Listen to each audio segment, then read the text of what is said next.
നമുക്ക് മാതാപിതാക്കളുടെ പ്രതികരണം ലഭിച്ചിട്ടുണ്ട്. അതൊന്ന് കേട്ട ശേഷം രാഹുലിലേക്ക് മടങ്ങിയെത്താം. ശ്വാസം മുട്ടലോടെയാണ് വന്നത്. ഞങ്ങളിവിടെ 4 ദിവസം അഡ്മിറ്റ് ആയിരുന്നു. ഇന്നലെ രാത്രി ഇന്ന് വെളുപ്പിനെ 2 മണിയായപ്പോഴത്തേക്കും മോനും ഭയങ്കര ഛർദ്ദിലായിരുന്നു. അതിനെ ഒരുപാട് ഛർദ്ദിച്ചപ്പോഴത്തേക്കും ഡ്യൂട്ടി നേഴ്സിൻ്റെ അടുത്ത് പോയപ്പോഴത്തേക്കും നേഴ്സ് പറഞ്ഞു ഡോക്ടറെ വിളിച്ചാലൊന്നും കിട്ടത്തില്ല, മരുന്നൊന്നും തരാൻ പറ്റത്തില്ല, രാവിലത്തെ ഇഞ്ചക്ഷൻ്റെ കൂടെ എന്തായാലും മരുന്ന് തരാമെന്ന് പറഞ്ഞു. അങ്ങനെ നേഴ്സ് വന്ന് നോക്കിയോ കുഞ്ഞിനെ വന്ന് നോക്കുക പോലും ചെയ്യാതെ അവർ കടച്ചിട്ട് അവരങ്ങ് കിടന്നു.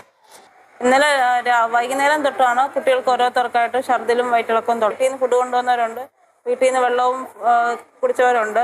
പക്ഷേ ഈ പീഡിയാട്രിക് വാർഡിൽ കിടന്ന 8 കുട്ടികൾക്ക് ഇന്നലെ വൈകുന്നേരത്തോടുകൂടി വയറ്റിളക്കവും ഛർദിലും തുടങ്ങുകയായിരുന്നു.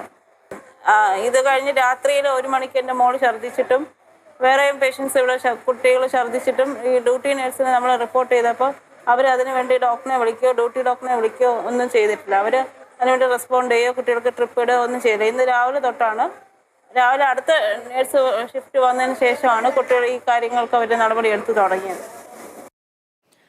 രാഹുൽ ജി നാഥ് തുടരുന്നുണ്ട്. രാഹുൽ, ആ ആശങ്കയാണ് നമ്മൾ ആശുപത്രി സൂപ്രണ്ട് ചോദിച്ചത്. പക്ഷെ അദ്ദേഹം പറയുന്നത് ORS ലൈനി അവരാരും കുടിച്ചിട്ടില്ല, അതോടൊപ്പം ആ സമയങ്ങളിൽ ഡ്യൂട്ടിയിലുണ്ടായിരുന്ന ആർക്കും തന്നെ വീഴ്ച സംഭവിച്ചിട്ടില്ല എന്നൊക്കെയാണ്. പക്ഷേ മുന്നിൽ നിൽക്കുന്ന കാര്യങ്ങൾ അതല്ലല്ലോ. എന്നിട്ടും ന്യായം പറയുന്നത് പലയിടങ്ങളിൽ നിന്ന് ആഹാരം കൊണ്ടുവന്നു, ഇവരെല്ലാവരും ഷെയർ ചെയ്ത് കഴിച്ചു എന്നാണ്. ഇതിലൊക്കെ എന്ത് അന്വേഷണമാണ് ഇനി വേണ്ടത്? അത് തന്നെയാണ്, 8 പേരും ഒരേ ആഹാരം പങ്കിട്ട് കഴിക്കുക എന്ന് പറയുന്ന അസ്വാഭാവികതയുണ്ട്. ഏറ്റവും പ്രധാനപ്പെട്ട ഇന്നലെ ഉച്ചയ്ക്ക് കഴിച്ച ആഹാരമായിരിക്കും ഇവർക്ക് ആരോഗ്യ പ്രശ്നം ഉണ്ടാക്കിയെന്നാണ് ജില്ലാ മെഡിക്കൽ ഓഫീസർ എത്തി നടത്തിയ പരിശോധനയിൽ അവർ മനസ്സിലാക്കുന്നത്. അത്തരത്തിൽ സമീപത്തെ ഹോട്ടലിൽ നിന്നുള്ള ഫുഡിന്റെ സാമ്പിൾ, ആഹാരത്തിന്റെ സാമ്പിൾ ശേഖരിക്കാനുള്ള നിർദ്ദേശം നൽകിയിട്ടുണ്ട്. അപ്പോഴും ഇന്നലെ ഉണ്ടാക്കിയ ഭക്ഷണത്തിന് സാമ്പിൾ ലഭിക്കുക എന്നുള്ളതും പലപ്പോഴും അത് അപ്രായോഗികമാകും. അപ്പോൾ എന്തായാലും ഇത്തരത്തിൽ കാരണം ഇത് എവിടെ നിന്ന് വന്നു എന്നുള്ള കാരണം കണ്ടുപിടിക്കാൻ ആശുപത്രി അധികൃതർക്ക് കഴിഞ്ഞിട്ടില്ല. പക്ഷേ ഏറ്റവും മുന്നിലുള്ള ഏറ്റവും പ്രധാനപ്പെട്ട പ്രശ്നം എന്ന് പറയുന്നത് നൽകേണ്ട മരുന്നിൻ്റെ അവസ്ഥ പോലും ഇങ്ങനെയാകുമ്പോൾ, നൽകേണ്ട സേവനങ്ങൾ പലതും പാളിപ്പോകുമ്പോൾ, അതിൽ അനാസ്ഥ വരുമ്പോൾ എങ്ങനെ ഈ കാരണങ്ങൾ പറഞ്ഞ് ന്യായീകരിക്കാൻ കഴിയും എന്നുള്ളത് തന്നെയാണ് ഏറ്റവും പ്രധാനപ്പെട്ട കാര്യം. അതുകൊണ്ട് ORS ലൈനി ഇട്ടുവെച്ചിരിക്കുന്ന പാത്രവും അത്തരത്തിൽ മാതാപിതാക്കൾ ആരോപണങ്ങളും ഇങ്ങനെ വലിയ വെളിച്ചം പോലെ മുന്നിൽ നിൽക്കുമ്പോൾ അത് പറഞ്ഞൊഴിയാൻ അവർക്ക് കഴിയില്ല എന്നുള്ളതാണ് ഏറ്റവും പ്രധാനപ്പെട്ട കാര്യം. നിലവിൽ എന്തായാലും DMO അന്വേഷണം പ്രഖ്യാപിച്ചിട്ടുണ്ട്. ഈ 8 കുട്ടികളെയും മറ്റൊരു വാർഡിലേക്ക് ചികിത്സയ്ക്കായി മാറ്റിയിട്ടുണ്ട്. എന്തായാലും 8 പേരും പല സമയത്ത് എത്തിയവരാണ്. പനി ഉൾപ്പെടെയുള്ള രോഗങ്ങളായി എത്തിയതാണ്. ഇപ്പോൾ എന്തായാലും വയറിളക്കമുണ്ടായി, ഛർദിലുണ്ടായി. അപ്പോൾ അവർക്ക് നൽകേണ്ട മരുന്നാണ് ORS. ആ ORS പെട്ടി വെറുതെ വെക്കേണ്ട കാര്യം അവിടെ ഇല്ല. അങ്ങനെ വെറുതെ വെക്കുന്നതാണെങ്കിൽ അദ്ദേഹത്തിന് അത് പറയാമായിരുന്നു. അങ്ങനെ പറഞ്ഞിട്ടില്ല. കാരണം ഇത് മരുന്ന് നൽകുന്നത് തന്നെയാണ്. അത്രമാത്രം വൃത്തിഹീനമാണ് എന്നുള്ളതാണ് ഏറ്റവും പ്രധാനപ്പെട്ട വസ്തുത. പാവങ്ങൾ ആശ്രയിക്കുന്ന ജനറൽ ആശുപത്രിയുടെ അവസ്ഥയാണ് നമ്മൾ ഈ കാണുന്നത്. എത്രമാത്രം അനാസ്ഥ ഈ ജീവനക്കാരുടെ ഭാഗത്തുനിന്ന് ഉണ്ടാകുന്നു എന്നുള്ളതാണ് നമുക്ക് പറയാനുള്ളത്. തീർച്ചയായിട്ടും നമ്മൾ ആശുപത്രി സൂപ്രണ്ട് നേരിട്ട് ചോദിച്ചൊരു കാര്യം കൂടിയാണ്. ആ ORS പാത്രത്തിന്റെ അവസ്ഥ എന്താണ് പറഞ്ഞപ്പോൾ അതിൽ നിന്നും ആരും കുടിക്കുന്നില്ല, അത് അവർക്ക് കൊടുക്കാനുള്ളതല്ല എന്ന് തുടങ്ങിയ കുട്ടികൾക്ക് പിന്നെ എന്താണ് കൊടുക്കുക എന്നൊരു ചോദ്യം കൂടി അവിടെ വരുന്നുണ്ട്. ഈ കുട്ടികൾക്ക് ഛർദിൽ അനുഭവപ്പെട്ടു, വയറിളക്കമുണ്ടായി എന്ന് പറയുമ്പോൾ ഡ്യൂട്ടി നഴ്സ് അത് രാവിലെ നോക്കാമെന്ന് പറഞ്ഞു എന്നാണ് രക്ഷിതാക്കൾ പറയുന്ന ഒരു കാര്യവും. രാഹുൽ, ഇതിപ്പോൾ ORSന്റെ കാര്യം മാത്രമല്ല, നേരത്തെ രാഹുൽ പറയുന്നുണ്ടായിരുന്നു ഓരോ കുട്ടികൾക്കും യൂസ് ചെയ്യേണ്ട മാസ്കിൽ പോലും അതിന്റെ ട്യൂബുകൾ മാറ്റുന്നില്ല എന്നുള്ളത്.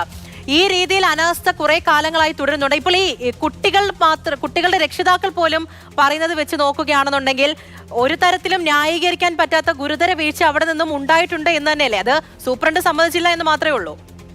തീർച്ചയായും അത് തന്നെയാണ്. മാതാപിതാക്കൾ കുട്ടികൾക്കുണ്ടായ ആരോഗ്യ പ്രശ്നങ്ങളുടെ കാര്യം സൂചിപ്പിക്കുമ്പോൾ തൊട്ട് അടുത്ത വരിയായി പറയുന്ന അവർ ആ ജനറൽ ആശുപത്രി എത്തിയ ശേഷം അവർ അനുഭവിച്ച ബുദ്ധിമുട്ടുകളെ പറ്റിയാണ്. കാരണം ഒരുപക്ഷെ 8 കുട്ടികൾക്കും ഇങ്ങനെ അസുഖം ഉണ്ടാകുമ്പോൾ അവർക്ക് തന്നെ ആശങ്കയിലാക്കാം. കാരണം ഇത് എവിടെ നിന്നുണ്ടായതാണ് എന്നുള്ള സംശയം വരാം. തങ്ങൾ പുറത്തുനിന്ന് വാങ്ങിയ ആഹാരമാണോ എന്നൊക്കെയുള്ള പല ചിന്തകൾ വരാം. ഞങ്ങളും വാങ്ങി കഴിച്ചല്ലോ, അപ്പുറത്തുള്ള ആ രോഗിയുടെ അവിടെ നിന്ന് വാങ്ങി കഴിച്ചല്ലോ എന്നൊക്കെയുള്ള ചിന്ത വരാം, ആശങ്ക വരാം. ആ ആശങ്കയല്ല മാതാപിതാക്കളുടെ വാക്കുകളുള്ളത്. അതിനപ്പുറത്തേക്ക് അവിടെ അവർ നേരിട്ട അനാസ്ഥയുടെ തെളിവുകളാണ്. ആ അനാസ്ഥയാണോ ഇനി ഈ പറയുന്ന പ്രശ്നങ്ങളിലേക്ക് അവർ നയിച്ചത് എന്നുള്ള വലിയ ചിന്തയിലാണ് അവർ നമ്മോട് പ്രതികരിക്കുന്നത്. അത് ആ വാക്കിൽ നിന്ന് വ്യക്തവുമാണ്. അതാണ് ഏറ്റവും പ്രധാനപ്പെട്ട പ്രശ്നം. അതായത് അവർ കഴിച്ച ആഹാരത്തിനപ്പുറത്തേക്ക് ആ കാരണം കണ്ടെത്തണമെന്ന് ആഗ്രഹിക്കുമ്പോൾ തന്നെ അവർ അനുഭവിച്ച അനാസ്ഥയെക്കുറിച്ചും പറയുന്നുണ്ട്. കാരണം നോക്കൂ, ഈ പറഞ്ഞതുപോലെ അവർക്ക് വയറിളക്കം വന്നാൽ ആദ്യം നൽകേണ്ട മരുന്ന് ഇതാണ്, ആ മരുന്നിൻ്റെ അവസ്ഥ ഇതാണെന്ന് അവർ തന്നെ പറയുന്നു. ഒപ്പം ആദ്യം ഡോക്ടർ പറഞ്ഞതുപോലെ ഇവരാരും വയറിളക്കവുമായി വന്നവരല്ല, ORS കഴിക്കേണ്ടവരല്ല എന്ന് പറയുമ്പോഴും അവർ തീർച്ചയായും രാഹുൽ ശ്വാസകോശ സംബന്ധമായ അസുഖമായി ചികിത്സയ്ക്ക് എത്തിയതാണ് എന്ന് അതിലൊരു കുട്ടിയുടെ രക്ഷിതാവ് പറയുന്നുണ്ട്. പക്ഷെ അതിനുശേഷം വന്ന അസുഖത്തിന് കൃത്യമായ ചികിത്സ നൽകേണ്ടത് ഈ രീതിയിലാണോ എന്നതുൾപ്പെടെയുള്ള വലിയ ചോദ്യമാണ് ഇപ്പോൾ നിലനിൽക്കുന്നത്.